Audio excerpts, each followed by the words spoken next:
Elhamdülillahi Rabbil alemin ve sallallahu ala nebiyyina Muhammedin ve ala alihi ve sahbihi ecma'in ve men tebi'ahum bi ihsanin ila yevmiddin. Rabbi şrahli sadri ve yessirli emri ve hlul uqdeten min lisani yefkahu qavli. Əziz qardaşlar, Allah Teala bu yığıncağı bizim üçün xeyirli, faydalı etsin və qiyamət günü bizim lehimiz etsin. Deməli, dəyərli qardaşlar, Allah Subhanahu və Teala öz mübarək kəlamında buyurur ki, Ya eyyuhellezine amenu tubu ilallahi tevbeten nasuha. Ey iman gətirənlər, Allaha səmimi bir tövbə ilə tövbə edin. Allaha səmimi bir tövbə ilə, yəni ixlasla, nasuh, təmiz bir tövbə ilə, sadiq bir tövbə ilə Allaha tövbə edin. Və həmçinin başqa bir ayədə Allah Teala buyurur: "Və tubu ilallahi cəmi'an eyyuhel mu'minun la'allakum tuflihun." Uca Allah bu ayədə buyurur ki, ey möminlər, ey inananlar, hamınız birlikdə Allaha tövbə edin, ola bilsin ki, qurtuluşa çatasınız. Və bu iki ayənin ikisində də Allah Teala qullarına tövbə etməyi əmr edir. Şək yoxdur ki, dəyərli qardaşlar, bu dünyada insan günah edir, xəta edir. Və bu qaçınılmazdır. Yəni Adəm oğlu insan daimi xəta edəndir, nöqsan edəndir, qüsurludur. Lakin insan bunun çıxış yolunu da bizə insana Allah Rəsulü bildiribdir. Necə ki, hədisində bildirir ki, bütün Adəm oğulları xətakardır, xəta edəndir. Və onların ən xeyirlisi Allahın huzurunda tövbə edənlərdir. Deməli, insan xəta etdiyi təqdirdə onun xətasını aradan qaldıran əsas amil nədir? Səbəb tövbə etmək. Və tövbə də alimlər qeyd edir ki, insan xəta etdikdə dərhal tövbə etməlidir. Və bu mühümdür. Çünki insan, əziz qardaşlar, bu həyatda yaşadığı müddətdə xətalara yol verir, nöqsanlara yol verir. Və biz bilirik ki, bu həyat hamımız iman gətirmişik ki, müvəqqətidir, fanidir. Allah Teala hər kəsə müvəqqəti bir ömür veribdir. Və onun üçün insan bu həyatda etdiyi xətalarından dolayı mütləq Allahın qarşısında tövbə etməsi qiyamət günü onun lehinə olacaq. Yəni insan çalışıb tövbə etməlidir. Çünki tövbə insanın bütün xətalarını aradan qaldıran əsas vasitədir. Və bununla bərabər Allah Teala bütün qullarının tövbə etməsinə sevinir. Və bu qul üçün şərəfdir, dəyərli qardaşlar. Çünki Peyğəmbər sallallahu aleyhi və səlləm hədisdə buyurur ki, yəni bir insan çöllük bir ərazidə dəvəsini itirdiyi halda və o dəviyə necə yetişdikdə, yəni olan sevinci Allah Teala'nın qulunun tövbə etməsinə olan sevincindən, yəni Allahın sevinci onunkundan daha çoxdur. Hansı ki, çöllük bir ərazidə insan dəvəsini itirir və o dəviyə yetişir və necə sevinir? Həddindən çox şiddətlə fərəhlənir. Lakin Peyğəmbər sallallahu aleyhi ve sellem buyurur ki, Allah həmin o insanın dəvəsini tapdığı sevincindən daha çox sevinir, insan tövbə etdiyi təqdirdə. Fikir verirsiniz? Və həqiqətən də bu qul üçün böyük bir lütfdür, böyük bir fəzilətdir. Allah Teala'nın sevinməsi, o qulunun günahlarına. Lakin Allah Teala'nın yaratdığı qullarının ibadətlərinə, tövbələrinə, xeyir əməllərinə ehtiyacı yoxdur, zərrə qədər. Bütün əməllər, o əməllər ki, xeyir əməllərdir, salih əməllərdir, qulun ona ehtiyacı var, öz ehtiyacı var. Çünki insan bu həyatda nə qədər salih əməllər edərsə, nə qədər tövbə edərsə, bağışlanma diləyərsə, qiyamət günü onun lehinə olacaq. Yəni Allahın huzurunda Allah Teala onun mükafatını verəcəkdir. Və ona görə insan daim bu həyatda bilməlidir ki, yəni ölüm uzun bir şey deyil. Ölüm müddətini, vaxtını Allahdan başqa heç kimsə bilmir. Və ona görə insan tələsməlidir. Nə qədər tövbəni və istiğfarı tez edərsə, o onun üçün xeyirdir. Çünki Peyğəmbər sallallahu aleyhi və səlləm hətta özü Allahdan hər gün bağışlanma diləyərdi. Allahın elçisi gün ərzində 70 dəfədən çox Allahdan bağışlanma diləyərdi. Necə ki, Peyğəmbər sallallahu aleyhi və səlləm buyurur Əbu Hüreyrənin rəvayət etdiyi hədisdə, Əbu Hüreyrə deyir ki, mən Rasulullahın belə dediyini eşitdim. Vallahi inni la estağfirullah və atubu ileyhi fil yevm əksər min 70 mərra. Fikir verin, Əbu Hüreyrə deyir ki, mən Allah Rəsulunun belə dediyini eşitdim. Allaha and olsun ki, mən gün içində, gün ərzində 70 dəfədən çox Allahdan bağışlanma diləyib və ona tövbə edirəm. Və həmçinin başqa bir hədisdə Peyğəmbər sallallahu aleyhi və səlləm buyurur ki, ya əyyuhənnəs, tubu ilallahi və estəğfiruhu fə inni ətubu fil yevm 100 mərra. Buyurur ki, ey insanlar, Allaha tövbə edin və ondan bağışlanma diləyin. Həqiqətən mən gün ərzində Allaha 100 dəfə tövbə edirəm. Baxın, Allah Rəsulu hər gün Allahdan bağışlanma diləyərdi. Ona görə dəyərli qardaşlar, yəni insan tövbəni tələsdirməlidir. Və həmçinin tövbənin bir çox faydaları var, əziz qardaşlar. Xüsusən burada 3 faydasını zikr eləyəcəm. Onlardan hansı ki, birinci növbədə birinci faydası odur ki, qul tövbə etdiyi təqdirdə Allahın və Peyğəmbərinin buyurduğunu yerinə yetirir. Onun buyurduqlarına boyun əymiş olur. Və eyni zamanda bilmək lazımdır ki, kim Allah və Rəsulunun buyurduğunu yerinə yetirdikdə və o dünyada və axirətdə səadətə, bütün xeyirlərə nail olacaq. İkinci fayda odur ki, tövbə edilən təqdirdə qul üçün faydalardan biri də odur ki, insan Allah Rəsulunun yolunu iqtida etmiş olur. Yəni onu özünə örnək götürmüş olur. Peyğəmbər sallallahu aleyhi və səlləm hər gün Allahdan bağışlanma diləyərdi, tövbə edərdi. Və bir qul da Allah Rəsulunun yolunu özünə örnək götürərək və tövbə və istiğfar edərsə, o zaman Allahın məhəbbətini və sevgisini qazanacaq. Necə ki, Allah Teala buyurur, qul in kuntum tuhibbunallah fəttəbi'uni yuhibbukumullah.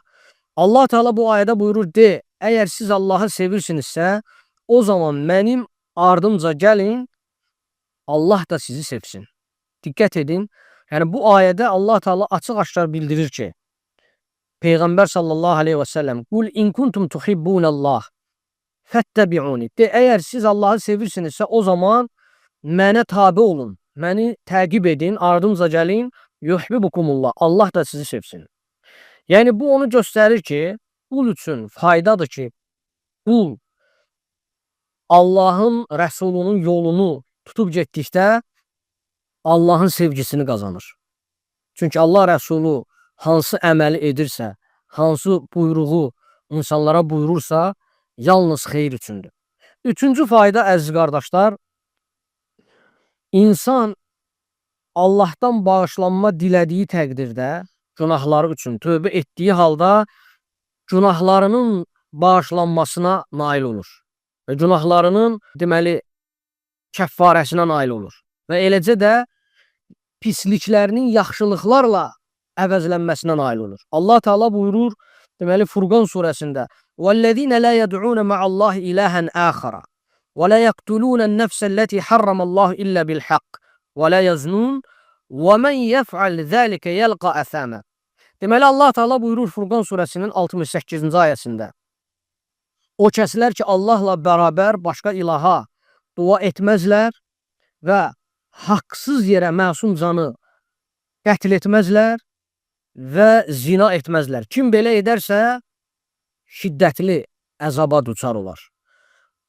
Yudâaf lehul azâbu yevmel qiyaməti və yaxlud fihi muhânə. Fikir verin, Allah Teala buyurur ki, o zaman qiyamət günü onun əzabı qat-qat artırılar və o orada alçaldılmış şəkildə qalar.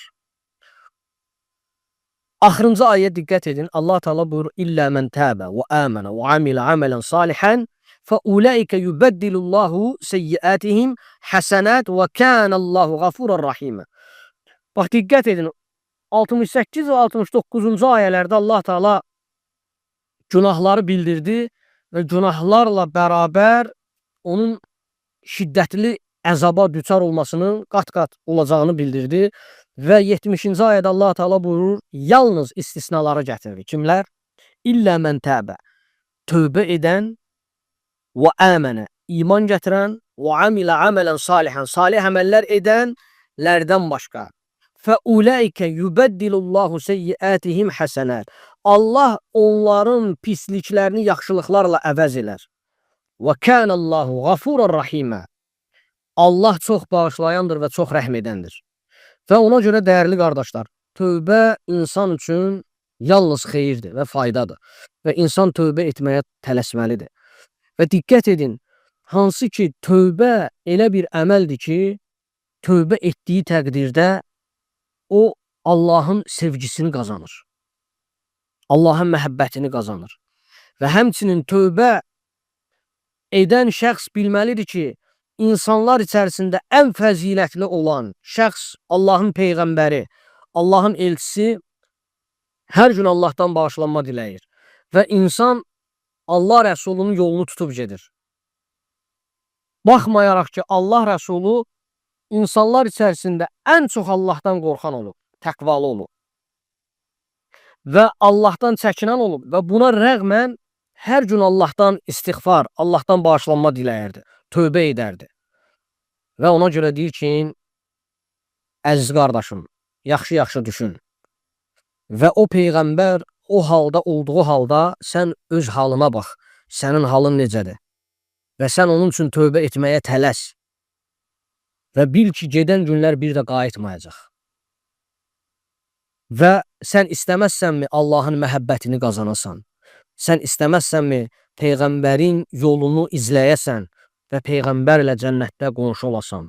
Və ona görə fikirləş ki, bu zaman, gedən zaman ya sənin əleyhinədir, ya sənin leyhinədir. Yaxşı-yaxşı düşün. Sonra dəyərli qardaşlar, tövbənin şərtləri var. Və o şərtlər, hər bir müsəlman o şərtləri bilməyə çalışmalıdır. Xüsusən 3 şərtdir və biri də əlavədir, 4-cü şərt. Nə üçün 3 şərtdir? 3 şərt, ən birinci şərti odur ki, insan günahlar etdikdə, asiliklər etdikdə dərhal günahlardan qayıtmalıdır. Dərhal. İkinci şərt, insan günahlar etdikdə qəlbən etdiyi günahlara peşman olmalıdır. Səmimi şəkildə peşman olmalıdır. Üçüncü şərt, insan günahlar etdiyi təqdirdə və bir də o günaha qayıtmadan əzmkarlıq göstərməlidir. Əgər insan günah edir, günah etdiyi təqdirdə artıq günaha bir daha qayıtmamaqda əzmkarlıq göstərməlidir, qətiyyət göstərməlidir. Və bu, qulla Allah arasında olan şərtlərdir. Lakin 4-cü şərt, əziz qardaşlar, alimlər gətirir ki, bu insanla insanın arasında olan şərtdir. Və buna diqqət edin.